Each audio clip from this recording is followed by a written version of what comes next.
everybody. Welcome to the Elevate Talk Show. I am your host, Deanna Johnson Cawthon. And I'm Adriana Cawthon, your co-host.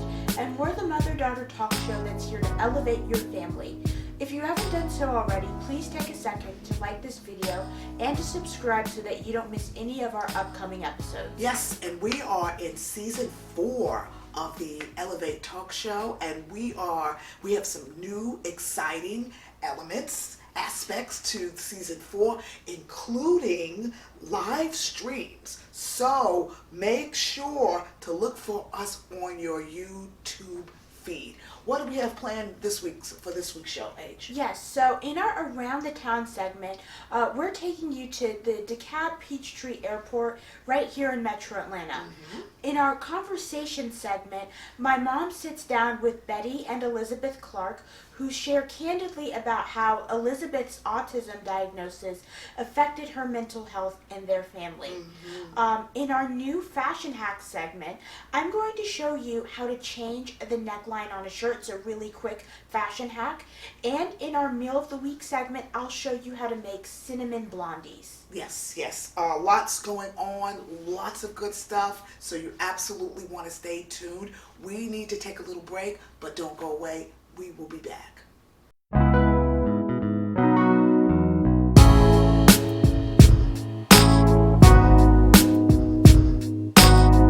Welcome back to the Elevate Talk Show. We are in our conversation segment, and because May has been designated as the Mental Health Awareness Month, we are dedicating these next several weeks to all things mental health. And let me say, when I speak of mental health, I'm not just talking about people who have been diagnosed with a specific mental illness like schizophrenia or whatever, bipolar or borderline personality disorder. I'm talking about mental health overall, because we all have mental health to maintain. Isn't that right? Yeah. Right. And so I just want to put that out there so that you don't say, oh, well, that's not for me. Mental health is for all of us. And so having said that, I want to introduce you to our special guests for the show. Today it would be Betty and Elisabeth Clark. And let me tell you a little bit about each of them. Betty Clark is a former master cosmetologist, and she's married to Dr. Curtis Clark. And together they have 2 children, Elizabeth and Curtis Clark Jr. Mrs. Clark is currently attending school to be a natural health consultant. Elizabeth Clark earned her bachelor's degree in biology from Spelman College, and she has a master's degree in human services counseling with a cognate in life coaching from Liberty University.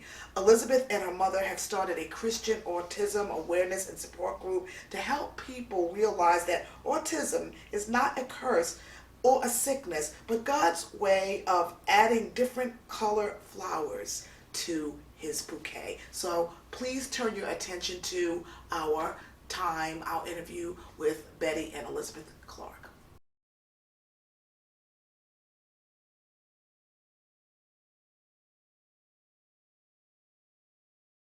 Well, ladies, Elizabeth and Betty Clark, thank you so much for spending some time with me today to talk about autism and to talk about mental health in general. As you know, probably May is Mental Health Awareness Month.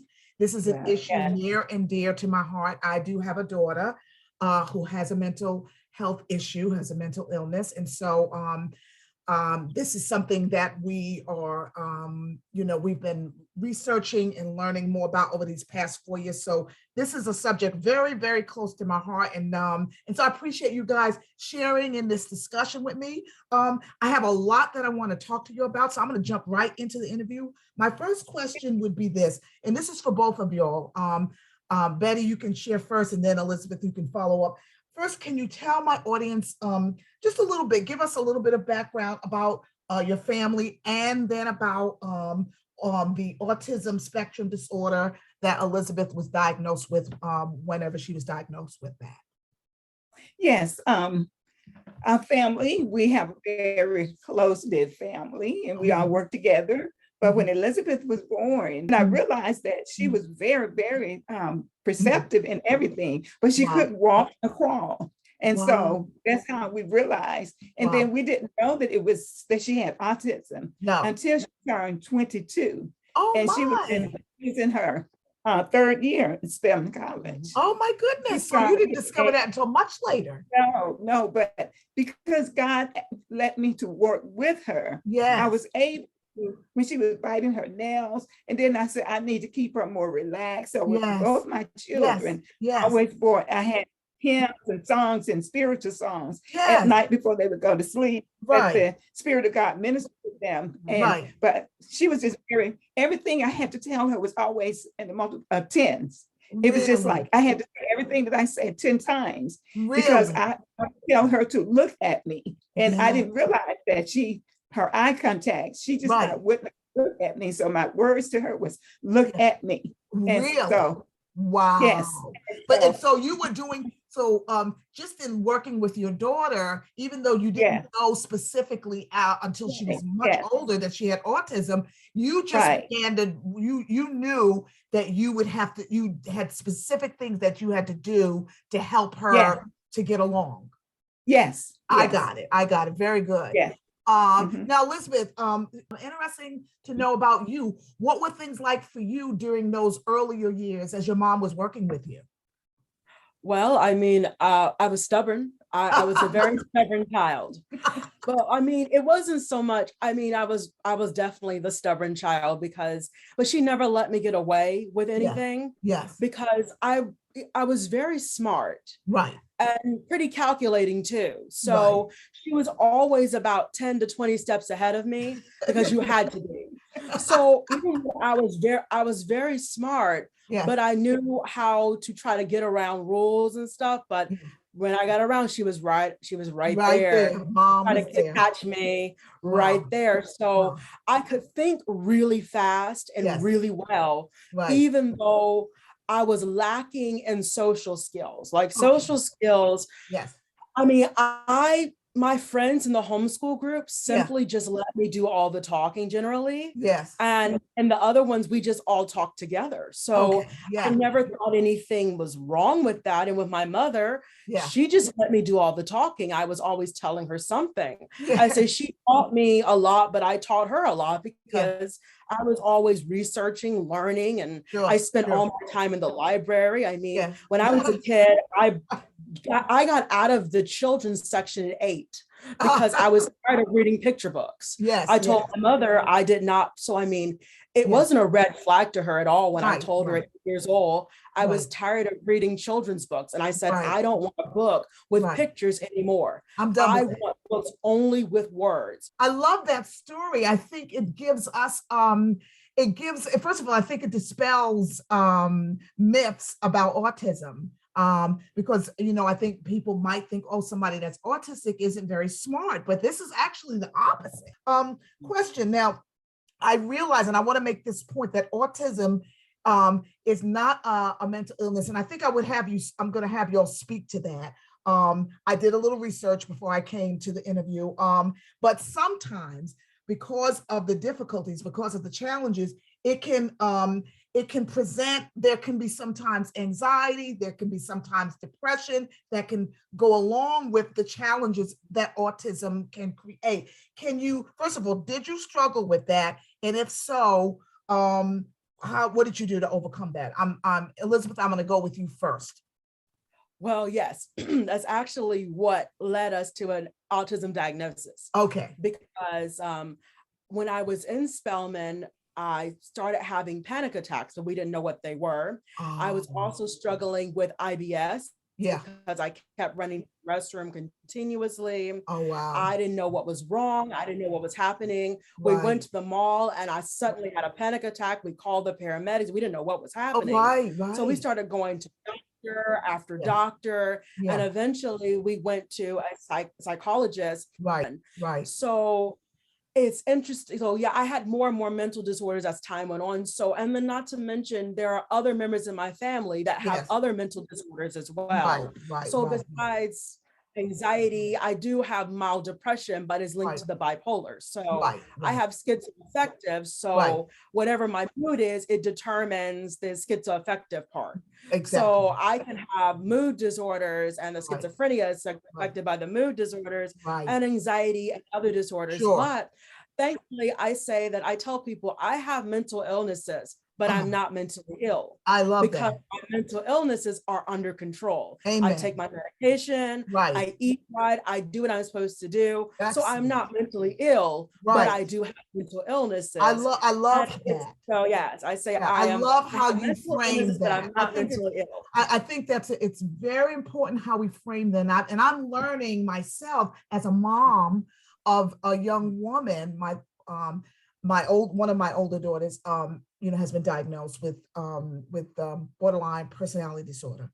And so I'm learning, my husband and I, our whole family is learning, what that is and how we're to respond to it, and even as she learns. And so, but I love how you frame that. I think it's important. Our words are very powerful, is what I'm saying. Yeah, I love that. So now, Betty, can you, do you have anything to add to that? About the stress, about anxiety and the issues that came about due to the ASD diagnosis? Yes. What I was mostly concerned about was her.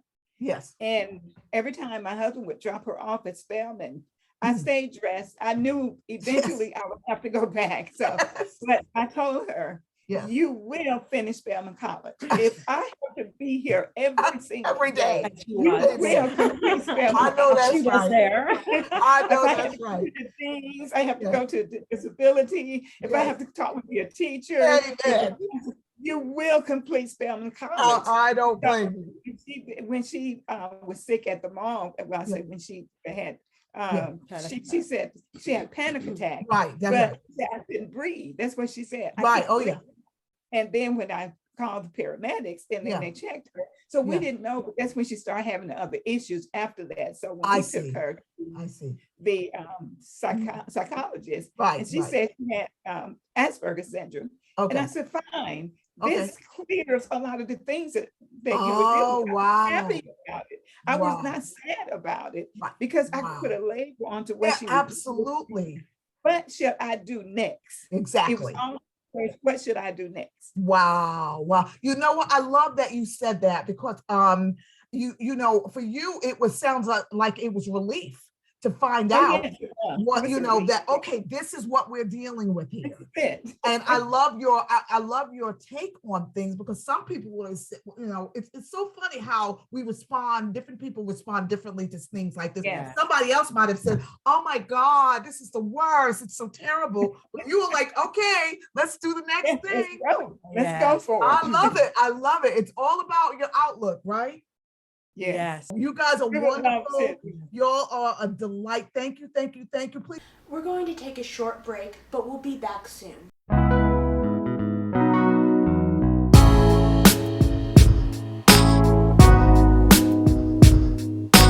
Welcome back to the Elevate Talk Show. And in today's Fashion Hacks segment, I'm going to be showing you a quick, easy tip that you can use to change the neckline on a shirt. Yeah, and you might not think that that's a big deal, but a neckline can make a big difference in how something looks, don't you think? Yeah, definitely. A V-neck versus a scoop neck versus, a high neck. And I've seen her do this, and it's the difference between night and day. A little tweak can be all you need to make an outfit go from blah to ah. So I gave you that one for free. So turn your attention to today's fashion hack.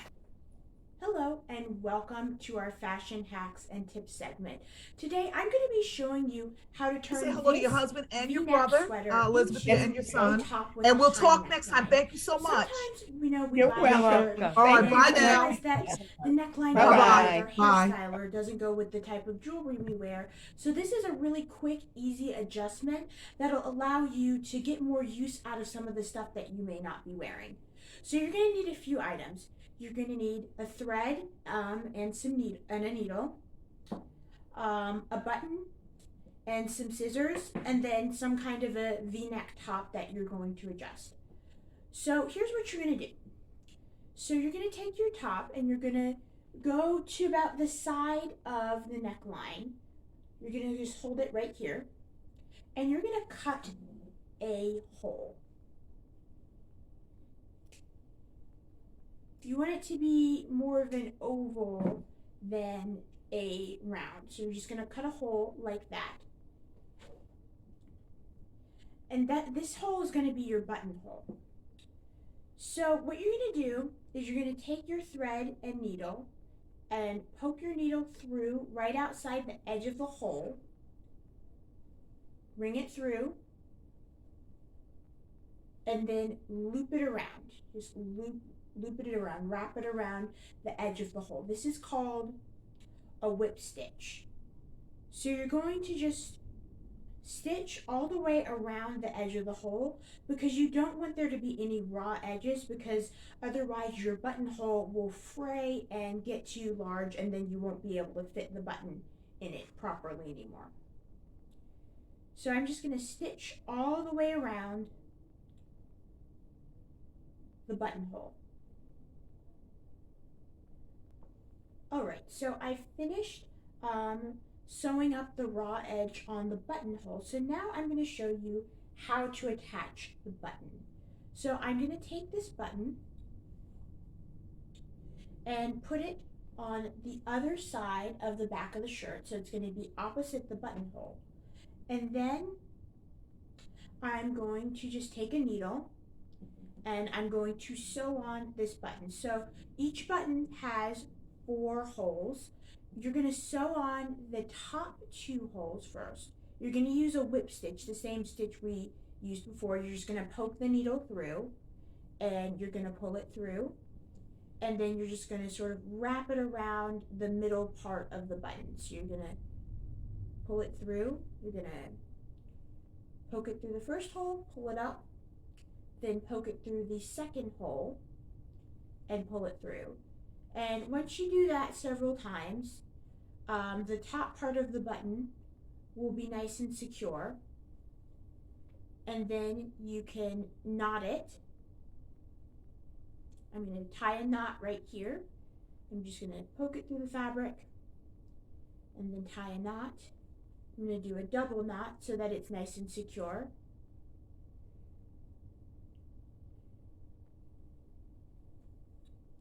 And now I'm going to cut the thread and do the bottom part of the button. Alright, so now that I've finished the buttonhole in the back and the button, what I'm going to do is I'm just going to button up the shirt, and what it does is it raises the V-neck into a nice high neckline, which really complements my shorter hairstyle, and it also creates a nice clean slate for me to put a long necklace on. So I hope you enjoyed this fashion hack, and I can't wait to see you again next week.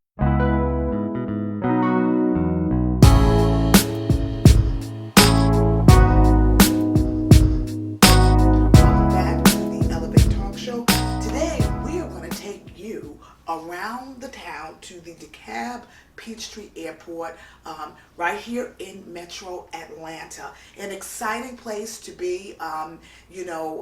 It's not Hartsfield, but this airport, it plays a very important role in the life of aviation here in the Metro Atlanta area and around the Southeast. And so they have lots of wonderful things at the airport, including restaurants and just activities for children. It's a great place to be. Have you been with us? No, I have never been. You and Dad have gone on a couple of dates there, but I've never actually seen it. Okay, well, we'll have to take you there sometime. We were falling down on a job. Great place to be. So please turn your attention to the DeKalb-Peachtree Airport around the town. This week, the Elevate Talk Show takes you around the town to the Peachtree DeKalb Airport, Atlanta's gateway to the south. The Peachtree DeKalb Airport, or PDK as it is commonly called, is located at 2000 Airport Road in Chamblee, Georgia, and is the second busiest airport in Georgia behind only Hartsfield-Jackson, and averages 230,000 operation takeoffs and landings annually for more than 30 years. Sprawled across 745 acres, it comprises 3 runways, 100 hangars, 409 aviation-based businesses, and 7 flight schools, and supports a plethora of activities. If you're looking for an adventure in the air, the Prestige Helicopter Company and the Atlanta Helicopter Company offer adult sightseeing helicopter rides to various places around the metro Atlanta area, including a sky tour of Stone Mountain Park. PDK offers free kid-friendly aviation fun for children as well. The Doc Mansion Memorial Aviation Park offers a playground with a sky view that kids will absolutely love. They can watch planes take off while swinging, scaling the monkey bars, or sliding down the Kirby slide. There are also picnic tables and bathrooms underneath the Quonset hut adjacent to the playground for airport guests. If you're hungry, consider enjoying lunch or a nice dinner at the Downwind Restaurant and Lounge located in the administration building. Family owned and operated for over 3 decades, this popular eatery offers delicious meals and great views. The Peachtree DeKalb Airport is also home to Angel Flight Soars, a nonprofit organization that coordinates a network of 1,000 pilots who transport medical patients to out-of-state hospitals. The PDK Airport has a rich history in that it occupies the original site of the Naval Air Station Atlanta, which operated from 1942 to 1959, and is located on a part of the old Camp Gordon, a World War I Army training base. Whether you're taking a tour in a hangar full of vintage planes or taking off in a late model jet, the Peachtree DeKalb Airport is a place of adventure and excitement and a must-see for all. For more information about the Peachtree DeKalb Airport, visit www.pdkairport.com. We're going to take another short break, but we'll be back soon.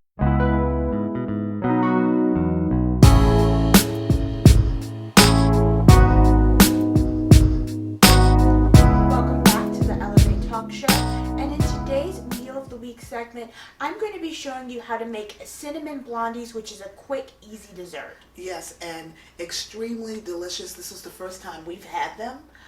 Just really, just very, very, not just sweet, but just, full of flavor. Would you say? Oh, yeah. My dad gobbled them all up. Yeah, he really did. I mean, he gobbled them up to the point where I didn't really get any. So that tells you just how delicious they are. So turn your attention to Adriana's Cinnamon Blondies. Hello and welcome to our Meal of the Week segment. Today I'm going to be showing you how to make Cinnamon Blondies. So let's get started. Alright, so we're going to start off by adding 1 cup of melted butter to the bowl. And we're going to add in 2 eggs plus 1 egg yolk. So I'm just going to add that in and I'm going to mix that together.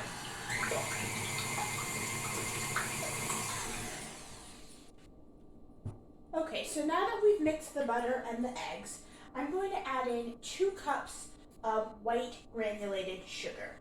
So I'm just going to dump that in the bowl and mix those things together. Alright, so next I'm going to add in 2 cups of all-purpose flour,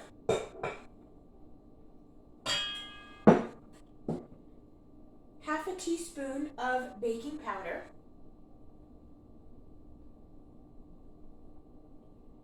half a teaspoon of salt,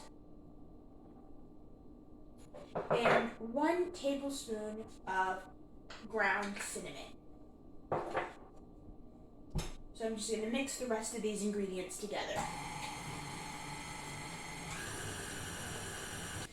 Okay, so now that we've made our blondie batter, I'm just going to scoop this up with a rubber spatula and transfer it to an 8x8 glass pan that I've coated with some melted butter so that nothing will stick. I'm just gonna make sure I get all the batter out.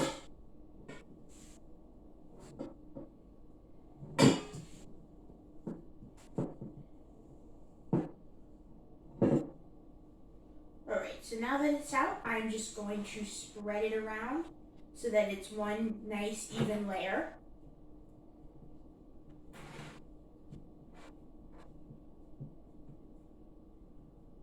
Okay, there's a little bit more batter in the bowl. Alright, so now that the batter is in the glass pan, I'm going to stick this in a 350-degree oven, and I'm going to let this bake for about 30 minutes, and then I'll be back to show you the rest of the recipe. Okay, so the blondies are ready, and I am cooling them. So now I'm going to make a nice glaze for them. So I'm going to turn my stove on to medium-high, and I'm going to add in 2 cups of water and 2 cups of sugar. And I'm going to stir this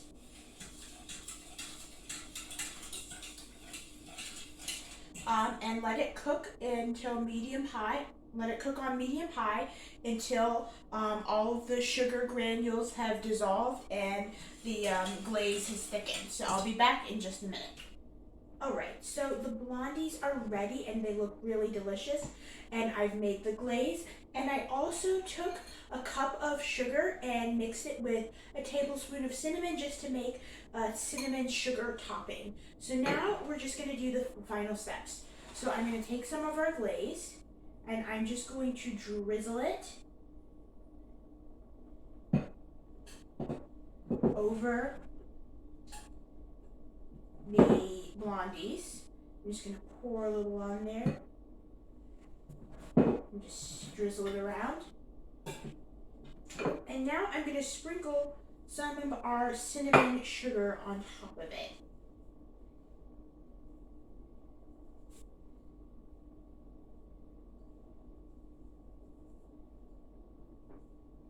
So I'm going to give you a close-up shot so that you can see how good these look.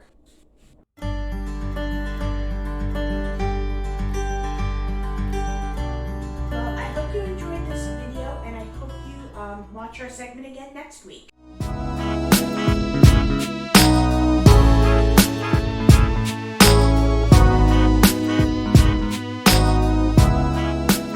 Welcome back to the Elevate Talk Show. Before we go, we have a couple of things that we'd like to share with you. First of all, we've checked our analytics and we've noticed that a large percentage of the people who watch our show every week have not subscribed. You know who you are. So if you've been watching our show for all this time and you haven't subscribed yet, just click the button. It's really not that hard. That's right. Click and subscribe. We absolutely want you to do that. We also want you to know that the Elevate Show puts out a new episode each week. It comes out Sunday evenings generally, and so look for our new episode on your YouTube each week. Also, you can catch us on Comcast 25, channel 25 if you live in DeKalb County on Sunday evenings at 7 p.m. You could also go to www.DeKalb25.com and live stream the show there. So lots of ways to see the Elevate Talk Show. What other final things do you want to tell us? Yes, so we've added a new component to our show. We're going to be doing live streams, so please just keep your eye out on your feed so that you don't miss our streams. That's right, and please like, share, and subscribe, right? Yeah. Absolutely. Well, thank you for being with us today on the Elevate Talk Show. We really appreciate you. We will see you next time on the Elevate Talk Show. Bye now. Bye. Bye.